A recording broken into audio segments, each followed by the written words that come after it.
Hello साथियों, स्वागत है आप सभी का एग्जाम में आर्ट क्लासेज में। दोस्तों, आज की क्लास जो है अपभ्रंश के ऊपर है। पिछली क्लास में मैंने आप लोगों को बताया था कि हिंदी जो है वो अपभ्रंश से ही विकसित हुआ है। अपभ्रंश को जो है हिंदी की जननी कहा जाता है। और हिंदी की भाषा का विकास जो हुआ है वो सौरसेनी अपभ्रंश से हुआ है, जिसमें जो है हिंदी भाषा की 5 उपभाषाएं हैं, 18 बोलियां हैं। इस तरीके से मैं आज आप सभी को सारे क्लियर करूंगा। तो दोस्तों, हाल फिलहाल में कोई एग्जाम अगर आपका आ रहा है तो आप तैयारी करिएगा। जैसे सीजीएल का एग्जाम चल रहा है, अभी सारे स्टूडेंट जो है उसी पे जुटे हुए हैं। और दोस्तों, अगर वीडियो री एग्जाम की बात की जाए तो दिसंबर में जनवरी में होने की उम्मीद है। ऐसा लग रहा है कि लास्ट जनवरी तक वो किसी भी संडे को जो है शिफ्ट कर सकते हैं। लेकिन ये वीडियो री एग्जाम, जैसा कि आप पता है कि ये केवल सुर्खियों में ही चल रहा है। तो ऐसे में संभावनाएं भी कब तक बनेंगी कब तक नहीं, कुछ कहा नहीं जा सकता है। लेकिन निकाल पाएगा एग्जाम में वही जो लगातार तैयारी में लगा रहेगा, इतना तो श्योर मान लीजिए। तो आइए देखते हैं। अपभ्रंश। अपभ्रंश जो है इसे हिंदी की जननी कहा जाता है। और हिंदी भाषा का विकास जो हुआ है वो सौरसेनी अपभ्रंश से हुआ है। अपभ्रंश चार, यहाँ पे 4 अपभ्रंश मैंने लिखे हैं। सौरसेनी अपभ्रंश, मागधी अपभ्रंश, अर्धमागधी अपभ्रंश और खस अपभ्रंश। इसके अलावा भी 2-3 अपभ्रंश हैं जिसको मैं लास्ट में आपको बताऊंगा। और ये 4 बहुत इंपॉर्टेंट हैं। इसी के अंतर्गत 5 उपभाषाएं और 18 बोलियां हैं। 5 उपभाषाएं में सबसे पहला पश्चिमी हिंदी है। सबसे पहले पश्चिमी हिंदी, दूसरा राजस्थानी हिंदी, तीसरा बिहारी हिंदी, चौथा पूर्वी हिंदी और पांचवा पहाड़ी हिंदी। ये 5 उपभाषाएं हो गई आपकी। सौतेनी अपभ्रंश के अंतर्गत पश्चिमी हिंदी और राजस्थानी हिंदी आती है। मागधी अपभ्रंश के अंतर्गत बिहारी हिंदी आती है। और अर्धमागधी अपभ्रंश के अंतर्गत पूर्वी हिंदी आती है। और खस अपभ्रंश के अंतर्गत पहाड़ी हिंदी आती है, जो उत्तराखंड क्षेत्र का होता है। तो मैं एक एक करके आपको सारे बताने जा रहा हूँ। और ये भी बताऊंगा कि कौन सी बोली किस क्षेत्र में बोली जाती है। ज्यादातर लोग केवल यही पढ़ा पढ़ा देते हैं कि ये बोली यहाँ की है, मतलब ये बोली जो है इस अपभ्रंश के अंतर्गत आती है। किस क्षेत्र में कौन सी बोली बोली जाती है, जब आप ये भी जान जाएंगे तो आपका बहुत आसानी से क्लियर हो जाएगा। तो देखिए, सबसे पहला है सौरसेनी अपभ्रंश। सौरसेनी अपभ्रंश में पश्चिमी हिंदी आती है और राजस्थानी हिंदी आती है। पश्चिमी हिंदी के अंतर्गत खड़ी बोली या कौरवी, खड़ी बोली को ही कौरवी भी बोला जाता है। इसी खड़ी बोली को कौरवी नाम राहुल सांकृत्यायन ने दिया था। इस खड़ी बोली को कौरवी नाम राहुल सांकृत्यायन ने दिया था। ये भी एग्जाम से कभी कभी पूछ लेता है। खड़ी बोली, दोस्तों ये खड़ी बोली जो है दिल्ली, मेरठ, सहारनपुर, गाजियाबाद, इन सब क्षेत्रों में बोली जाती है। मेरठ, दिल्ली, गाजियाबाद, सहारनपुर या बिजनौर, इन सब जगहों पे खड़ी बोली बोली जाती है। उसके बाद आता है नेक्स्ट ब्रज भाषा। ब्रज भाषा का विकास आगरा, मथुरा, एटा, बरेली, अलीगढ़ यहाँ पे हुआ। यहाँ पे जो है ब्रज भाषा का जो है बोली प्रचलित है। आगरा, मथुरा, अलीगढ़, एटा, यहाँ सब जो है ब्रज भाषा बोली जाती है। इसको आप ध्यान दीजिएगा। इसके बाद नेक्स्ट आता है कन्नौजी। कन्नौजी भी पश्चिमी हिंदी का ही एक भाग है, भाषा है, बोली है। ये जो है कन्नौजी जो है, कन्नौजी जो है आपके कन्नौज में बोला जाता है, इटावा में बोला जाता है, कानपुर, हरदोई, यहाँ सब कन्नौजी भाषा बोला जाता है। नेक्स्ट है बुंदेली। बुंदेली बुंदेलखंड क्षेत्र में बोली जाती है।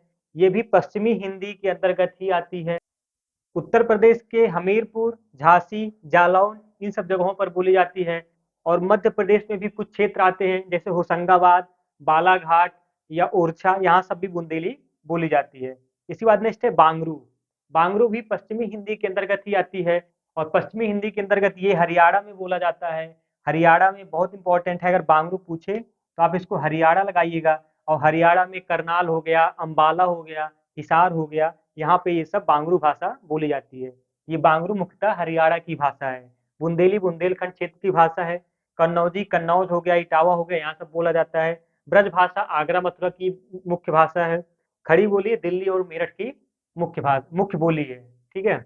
तो जो है एक तरीके से अब सौरसेनी अपभ्रंश का आपने जो है देखा पश्चिमी हिंदी का। अब नेक्स्ट है राजस्थानी हिंदी। राजस्थानी हिंदी में दूधाड़ी, दूधाड़ी आती है, इसे जयपुरी बोली भी कहते हैं। उसके बाद मेवाती, फिर मारवाड़ी, फिर मेवाड़ी, फिर हाड़ौती। मारवाड़ी और मेवाड़ी दोनों अलग अलग हैं। हाड़ौती ये अलग है। ये पूरे राजस्थान के अलग अलग जिलों में बोली जाती है। राजस्थान के अलग अलग जिलों में बोली जाती है। इसके अंतर्गत भी 5 हैं, यहाँ पे आप 5 लिख लीजिएगा, 5 हैं, इसके अंतर्गत भी 5 आ गए। मतलब 5 उपभाषाएँ आपने देखा था, उसके बाद जो है अब इसके बाद 18 बोलियों में 5 इसकी बोलियाँ हो गई, 5 इसकी बोलियाँ हो गई। ढूढ़ाड़ी, मेवाती, मारवाड़ी, मेवाड़ी, हाड़ौती ये सारे के सारे राजस्थान में बोले जाते हैं। अब नेक्स्ट है मागधी। मागधी के अंतर्गत बिहारी हिंदी आती है। मागधी बिहार का, मगध का क्षेत्र बिहार से संबंधित है, तो उसी मगध से ही मागधी बना हुआ है। मगध बिहार में बोला जाता है। अब मागधी जो है ये मगही, मैथिली और भोजपुरी 3 भाषाओं में है। अब जैसे मगही जो है वो पटना, गया या नालंदा यहाँ सब बोला जाता है। पटना, गया या नालंदा। उसके अलावा मैथिली है, मैथिली दरभंगा, सीतामढ़ी, मधुबनी यहाँ सब बोला जाता है। दरभंगा, सीतामढ़ी, मधुबनी जो बिहार के क्षेत्र है यहाँ पे बोला जाता है। इसके अलावा भोजपुरी जो हो गया ये बिहार के आरा में, ओरछा में, उत्तर प्रदेश के गाजीपुर, आजमगढ़, जौनपुर, बनारस यहाँ सब जो है भोजपुरी बोली जाती है। इसके अलावा दोस्तों अर्धमागधी अपभ्रंश आता है। तो अर्धमागधी अपभ्रंश के अंतर्गत पूर्वी हिंदी, पूर्वी हिंदी बहुत इंपॉर्टेंट है। इसके अंतर्गत अवधी, बघेली और छत्तीसगढ़ी 3 बोलियां आती हैं, अवधी, बघेली या छत्तीसगढ़ी। तो 3 5 इसमें, 5 इसमें, 3 इसमें, 3 इसमें भी कर लीजिएगा, 3 इसमें भी और 3 इसमें भी।